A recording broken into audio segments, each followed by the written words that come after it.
as many people in chat have noticed, there is a glorious red sun rising in the sky.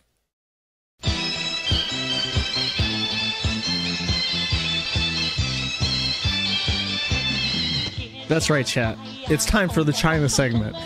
Now, we're going to do a little bit of xenolinguistics. He has on his pec a tattoo of a Chinese glyph. And therefore, I invite myself to discuss with you all the Chinese language. I have looked up this symbol, and it does not make sense on its own. On its own, it just means anger. But if it were, as you see here, it says literary and classical Chinese, it means anger.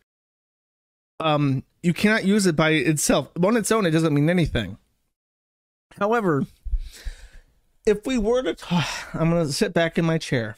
I have a nice cup of Chinese tea and Chinese Chinaware from actual China, believe it or not. I'm sipping my Chinese tea. I'm relaxed. I'm in my zone. I'm in my element, ready to talk about the finer points of classical Chinese poetry.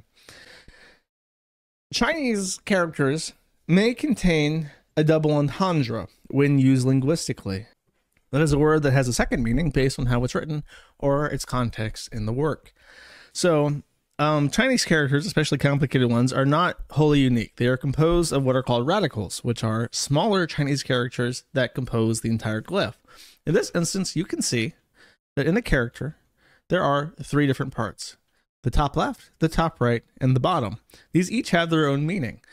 In this instance, the three parts mean from top left to top right to bottom. The top left is woman.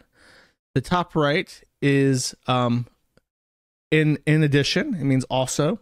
And then the bottom symbol means sort of collectively your intentions, your heart, your mind, your thoughts, your intentions.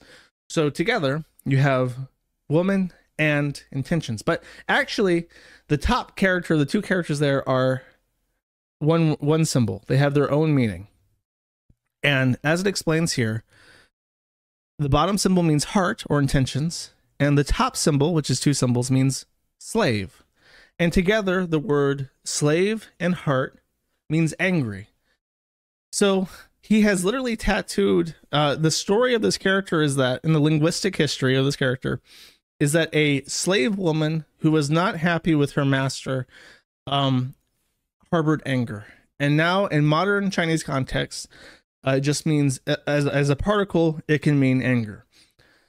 So he has literally tattooed this disobedient slave character to his chest, which is interesting. That's why you shouldn't, as a white man, get Chinese or Japanese characters tattooed to your skin, because even though it's kind of looks like this is the symbol for anger, man, you really don't know the full classical history of that character, where it comes from, what it means, and how it means in a poetic sense when it's tattooed by itself on your skin.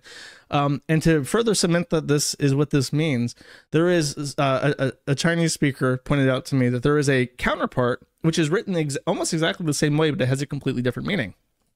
This character has the same two symbols, but then a different one on the top right. It has woman, it has open, and then it has the word for intentions again. So this is a woman who is open, receiving, and that is her intentions. And it is the exact same thing. It literally means a woman who is receiving. And actually, that third character that's just like a square, the glyphs actually try to look like what they represent. So it's open, it looks like an open door.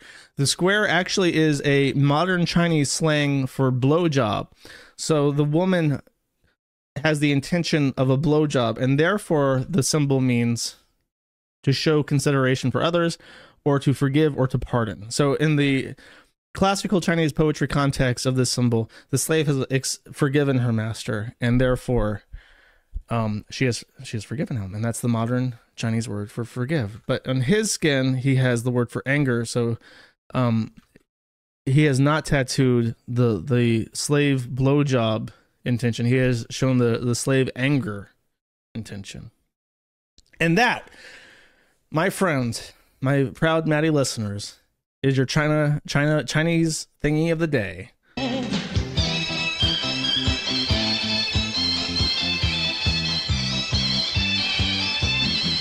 I'll say I have adorned myself with the bountiful fruits of my social credit score. I do not have a low social credit score. I have a high social credit score. I've been banking my social credit for fucking a decade now, okay? Hopefully Rekieta doesn't get too mad at that. But I'm literally, that's why you do not tattoo Chinese shit on your skin, because I mean, he says that like a Chinese person saw his tattoo and gave him like his I think he said his jujitsu teacher saw that he tattooed anger on his skin. I was like, heck yeah, brother. And I don't know. I don't know. I'm just like, that's strange.